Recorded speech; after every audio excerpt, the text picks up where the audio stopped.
할렐루야, 여러분 모두를 다시 한번 환영드립니다. 사순절 기간을 사실 보내고 있습니다. 사순절 기간 동안에 감기 걸리신 분이 많으시네요. 감기와 몸살 걸리신 분이 많은데 어찌 보면은 주님의 고난을 저도 목소리가 좀 그렇게 좋지 않죠. 주님의 고난을 이렇게 겪는 동참하는, 육신적으로 동참하는 의미도 있지 않나, 이런 생각이 들어서 감기 걸릴 것 같으면, 꼭 걸릴 것 같으면 이 기간에 걸리는 것도 참 좋겠다, 그런 생각도 해보았습니다. 자, 여러분 모두를 건강한 몸으로 만나게 되어서 항상 감사를 드리고 늘 주님을 찬양하는, 정말 우리 찬양대뿐만 아니라 우리 모두가, 우리 한 사람 한 사람 전부 다 힘을 합쳐가지고 그냥 4부로 한 8부로 이렇게 하나님 앞에 멋진 찬양을 들으면 얼마나 좋을까, 그런 생각을 참 많이 해봅니다. 오늘부터 이제 산상보훈에 대해서 하나님 말씀 중에 우리 주님께서 직접 하신 설교 말씀인 산상보훈을 저희들에게 주시는 말씀을 듣고자 합니다. 예수님의 산상보훈은 개인적으로도 제가 성경에서 가장 정말 소중하게 여기는 부분이기도 하지만 인류 역사에서도 가장 큰 영향을 미쳤던 부분입니다. 이 산상보훈은 성경의 핵심 중에 핵심 사상이 들어가 있고, 또 우리 성도들의 신앙생활의 선언서다, 선포서다, 매니페스토다, 이렇게 말씀드릴 수가 있습니다. 제가 사실 2년 전에 산상보훈의 팔복을 하나씩 강의를 했었습니다. 8주 동안 이렇게 산상보훈 팔복을 하나씩 했는데, 이제 이 산상보훈의 그 이후 부분을 이렇게 이번 이 고난주간 동안 은혜를 같이 나누고자 합니다. 산상보훈의 내용은 기독교인이라면 당연히 가슴에 품고 있어야 됩니다. 예수님의 제자라 그러면, 예수님을 따르는 자라 그러면은 그 산상보훈을 가슴에 품고서 우리의 생활에 적용해야 하는 예수님께서 직접 가르쳐 주신 우리 행동 지침입니다. 도덕의 강령이라 할 수 있습니다. 우리는 예수님의 이 말씀대로 이렇게 살아야 하는구나 하는 것을 깨닫는 것입니다. 주님의 법입니다. 주님의 법은 사랑의 법인데, 그 사랑의 법이 바로 오늘 구체적으로 어떻게 드러나는가, 어떻게 하는가 하는 것이 마태복음 5장부터 7장 사이에 있는 산상보훈을 통해서 표현하고 있습니다. 그래서 이 사순절 기간에 산상보훈의 말씀을 하나씩 이렇게 경청하는 것도 참 의미가 있으며, 또 우리 신앙인의 삶을 살아가는데 힘과 용기를 주실 줄을 믿습니다.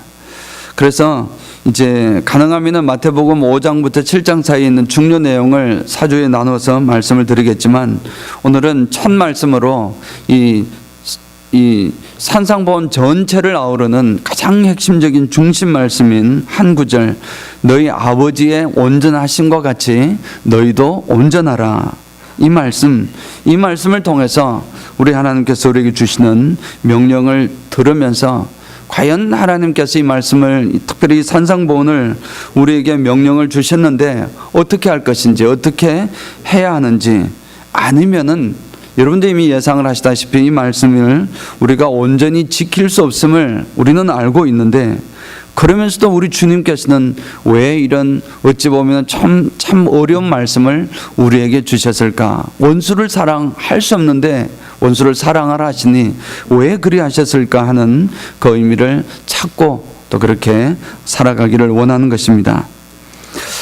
이제 산상보훈이라는 것은 사실 예수님께서 직접 하신 설교 말씀 중에서 가장 길고 가장 잘 보존된 그런 말씀이라고 합니다.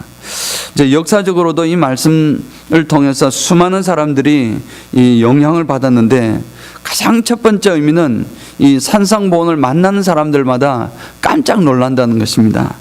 다 놀란다는 것입니다. 그 이유는 물론 그 어떤 교훈보다도 더 탁월하고 더 독특하기 때문이기도 하지만, 무엇보다도 당시 이제 청자들도 그랬고, 당시 사람들도 그랬고, 지금 역사 속에 있었던 사람들도 산상보훈을 만났던 사람들이 그랬고, 오늘 여러분들도 마찬가지입니다. 여러분들도 이 성경 말씀을 제대로 5장부터 7장까지 읽으시면 깜짝 놀랄 수밖에 없다라는 것입니다.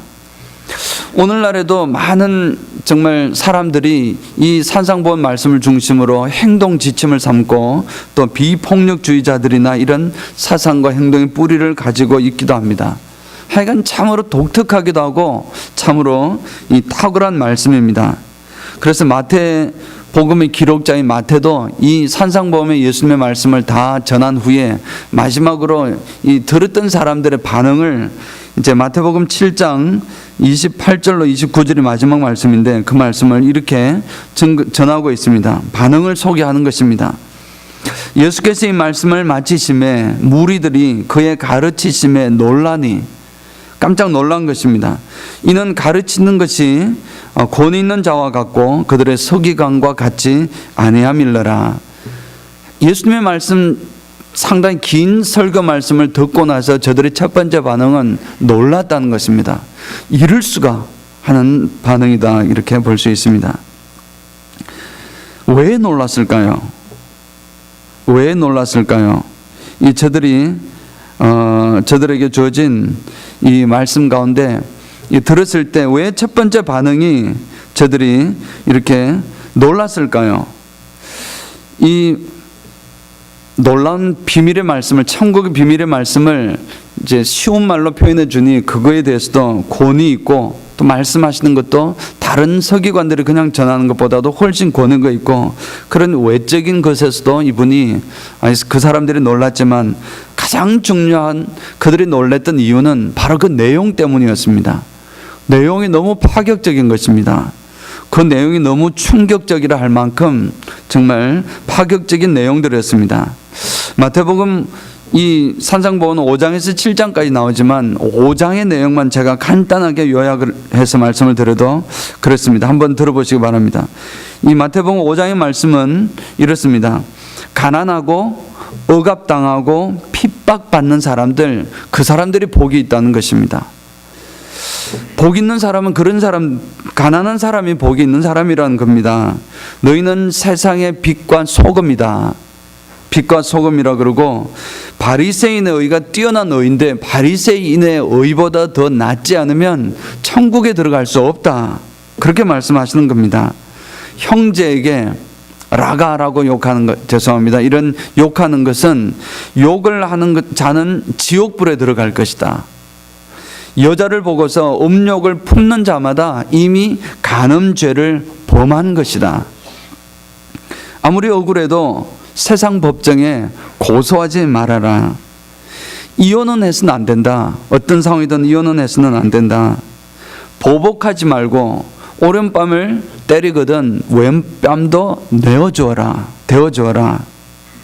그리고 더 나아가서 원수를 사랑하라. 가장 중요한 오늘 말씀을 나눈 대로 하나님 아버지께서, 우리 하늘에 계신 아버지께서 온전하신 것처럼 너희도 온전하라. 사랑하는 성도 여러분, 이 말씀을 들었을 때 어느 하나라도 내가 이것은 쉽게 지킬 수 있지라고 동의하시는 분이 있습니까? 실천할 수 있을 것이다 라고 생각하는 분이 있습니까? 참 쉽지 않을 것입니다. 이 차라리 구약의 율법이 쉽습니다. 구약의 율법은 그래도 조항이 있으니 그대로 그냥 지키는 흉내라도 내면 될 텐데 이 예수님께 말씀하시는 사랑의 법은 참 지키기가 쉽지가 않습니다. 윤리적 기준이 너무 높기 때문입니다. 인간이 상상할 수 없는 정도의 수준의 높은 것을 보여주기 때문입니다. 그래서 사실 여러분도 마찬가지라고 저는 믿지만 저는 이 산상보훈을 읽으면 읽을수록 마음에 부담이 자꾸 생기는 것입니다. 너무 마음이 내가 그렇게 못 사는데, 원수를 사랑하지 못하는데 그런 마음들이 자꾸 드는 것입니다. 정말 진짜 복 있는 사람이 심령이 가난한 사람일까? 그러면 부자는 어떡하냐? 부자는 그러면 복 없는 사람인가? 그리고 정말 오른뺨을 치면 왼뺨을 내어 놓아야 되는가? 오른뺨 치는 사람이 내가 잘못해서 맞을 때는 왼뺨도 줄지 몰라도 그 상황이 그게 아닌 것 같은데 그럼에도 불구하고 오른뺨을 치는 사람에게 왼뺨을 내어 줘야 하는가? 마음으로 음욕을 품은 자마다 간음죄를 지었다고 하는데 그러면 안 걸릴 사람이 어디 있겠는가? 누가 그렇게 할 수 있겠는가? 왜 불가능한 것을 우리 주님께서는 우리에게 요구하시고 말씀을 하셨을까? 등등 끊임없는 질문들과 의문들과 참 부담감과 이런 것들이 막 생기는 것입니다. 여러분은 어떠신지 모르겠습니다. 여러분이 말씀 들을 때 편안하게 다가오십니까? 아닙니까? 아닐 겁니다. 너무나 위대하신 주님의 음성을 듣는 것과 동시에 끊임없는 질문들이 생기기 때문에 참 부담스러운 것입니다. 그러나 기독교는 여러분 수없이 말씀드렸지만 기독교는 말씀의 종교입니다. 하나님 말씀이 가장 중심인 종교입니다. 그냥 덮어놓고 믿으면 좋은 것처럼 덮어놓고 믿으라 하지만 덮어놓고 믿으면 안 됩니다. 덮어놓고 믿으면 우상숭배일 가능성이 너무나 많습니다. 인간의 속성은 우상숭배는 자연스러운 것입니다. 가만히 있어도 우상숭배는 하게 되어 있습니다. 덮어놓고 믿으면 분명히 우상숭배를 하거나 하나님을 믿는다고 해놓고 하나님이 아닌 하나님을 빙자한 우상을 섬길 수가 있는 것입니다. 그리고 더 나아가서 이단들에게 이렇게 쏘가 넘어갈 수 있는 가능성이 너무 많이 있습니다. 절대 기독교는 덮어놓고 믿으면 안 되고 성경을 펴서 그 말씀을 읽으면서 말씀 속에 계시는 하나님을 만나야 되는 것이고 말씀 속에서 주시는 성령의 능력으로 살아가야 하는 것입니다.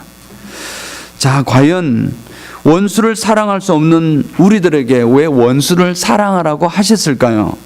왜 온전할 수 없는 우리에게 너희는 온전하라, 하나님 그냥 어느 정도 온전하라가 아니고 하나님께서 온전하신 것처럼 그렇게 너희도 온전하라, 그렇게 말씀하셨을까요?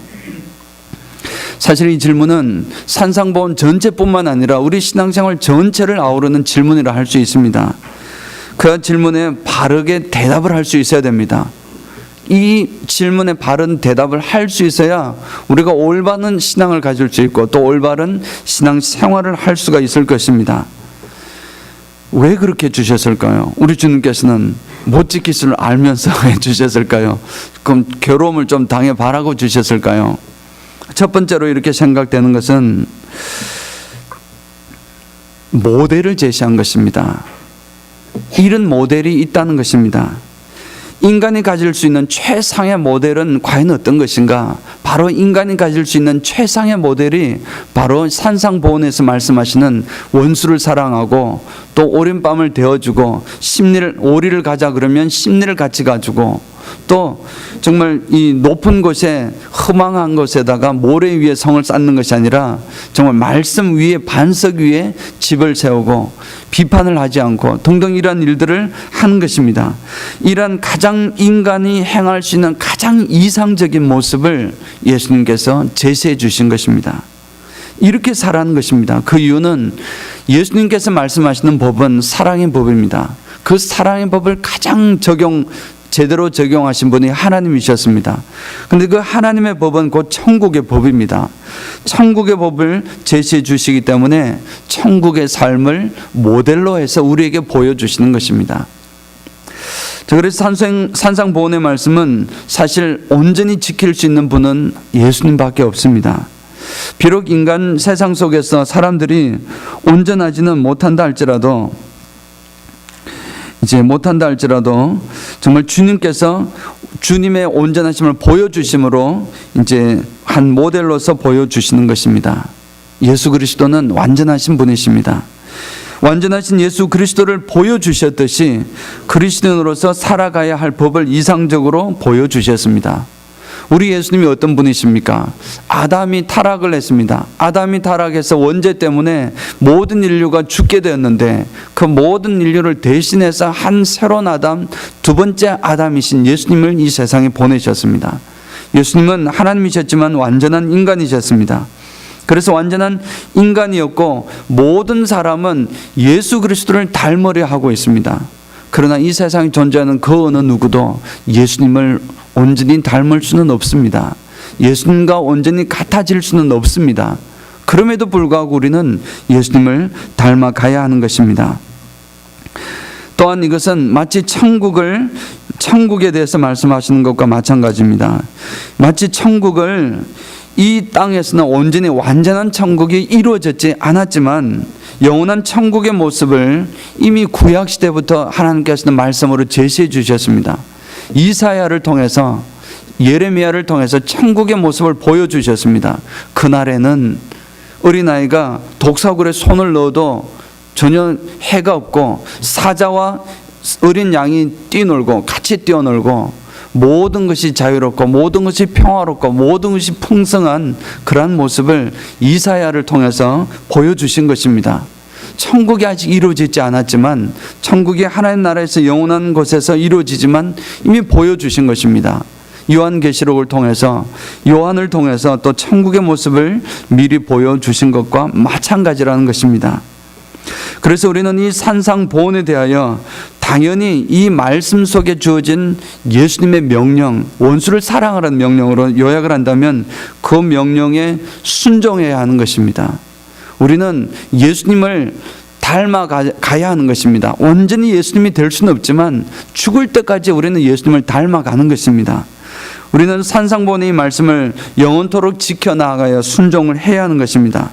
원수를 사랑해야 합니다. 여러분, 용서를 어느 정도 해야 합니까? 어느 정도 하면 되겠습니까? 70번에 7번 이상 해야 됩니다. 490번만 하라는 말씀 아닙니다. 영원토록 용서하라는 말씀입니다. 용서하라고 말씀을 하시고, 또 용서를 해야 되는 것이고, 집을 지을 때 반석 위에다가 지어야 하는 것입니다. 만일 우리가 이 예수님의 말씀, 이 말씀을, 명령을 그냥 허황된 것으로, 우리가 도저히 할 수 없으니 그냥 허황된 것으로 치부해버리거나, 그냥 당시 사람들에게 그냥 주신 것이거나, 또는 아예 어떻게 하든지 내가 아무리 노력을 해도 결국은 실패하고 말 텐데 실패할 걸 알면서 왜 해? 라고 미리 포기해버려서는 안 된다는 것입니다. 미리 포기하면 안 됩니다. 왜냐하면 주신 이유가 있기 때문입니다. 우리는 최선을 다해서 이 예수님의 법, 사랑의 법을 지켜야 하는데, 그 사랑의 법은 끝이 없는 법입니다. 사랑이라는 것은 무엇이라 했습니까? 사랑이라는 가장 좋은 정의는, 사랑은 주어도 여전히 모자라는 것이다. 아무리 사랑을 많이 주어도 모자란 것입니다. 이 정도 사랑했다, 이제 사랑 다 했다라고 이야기를 하신다면 그는 진정한 사랑을 모르는 사람입니다. 하나님께서도 우리를 사랑하실 때 그렇게 사랑하셨고, 우리가 하나님 사랑하는 것도 그렇게 해야 될 줄 믿습니다. 그렇게 정말 사랑해야 하고 예수님께서 주셨던 그 말씀을 지켜나가야 하는데, 역사 속에서 수많은 사람들이 이것을 실천하기 위해서 노력을 했습니다. 그 중에 대표적인 한 사람을 소개를 한다면은 바로 그 유명한 리오 톨스토이라는 사람입니다. 여러분, 아마 톨스토이는 여러분 중에 아마 모르시는 분이 아무도 없을 것입니다. 세계적으로 가장 너무나 유명하신, 정말 전쟁과 평화라는 작품도 쓰고 부활이라는 작품도 썼던 이런 톨스토이가 평생의 숙제가 바로 이 숙제였습니다. 예수님의 산상보훈의 이 말씀을 어떻게 내가 삶에서 적용해서 살아볼까? 이것이 그의 평생 고민이었고 평생 노력이었고 평생 삶이었습니다.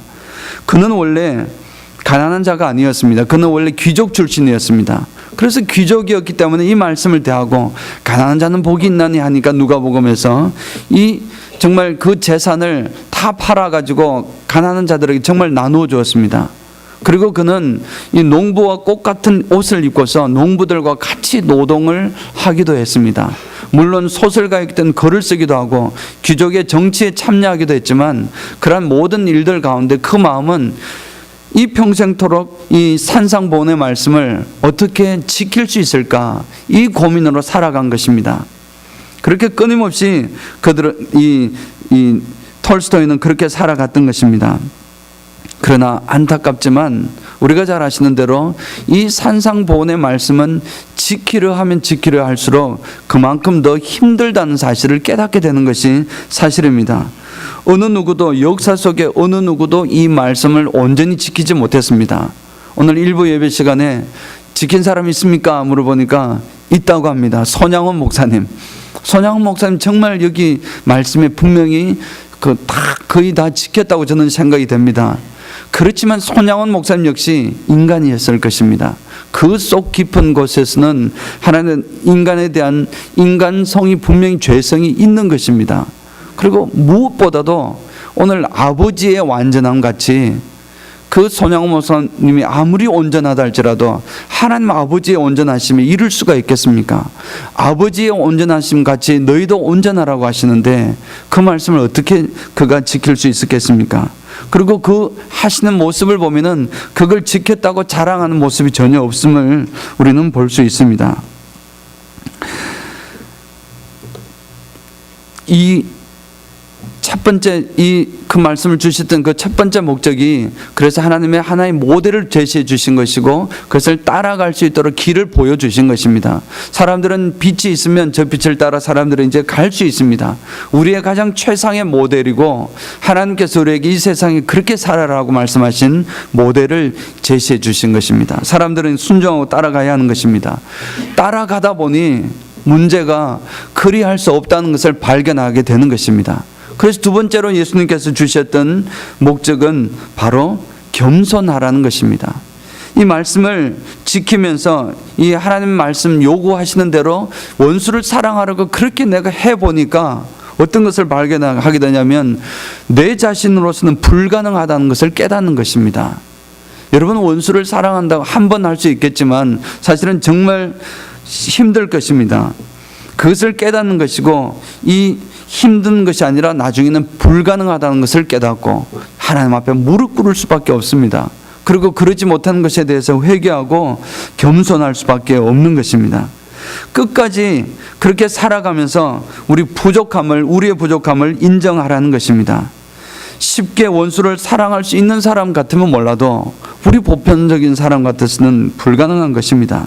그러니 내 부족함과 연약함을 인정하고 주님 의지하지 않으면 나는 지금 사는 것도 아무것도 아니구나 하는 사실을 깨닫게 되는 것입니다. 그래서 우리가 이 말씀을 주셨던 이유는 주님의 법 안에서 영원토록 교만하지 말고 주님 앞에서 겸손한 사람이 되어라는 의미인 것입니다. 사랑하는 성도 여러분,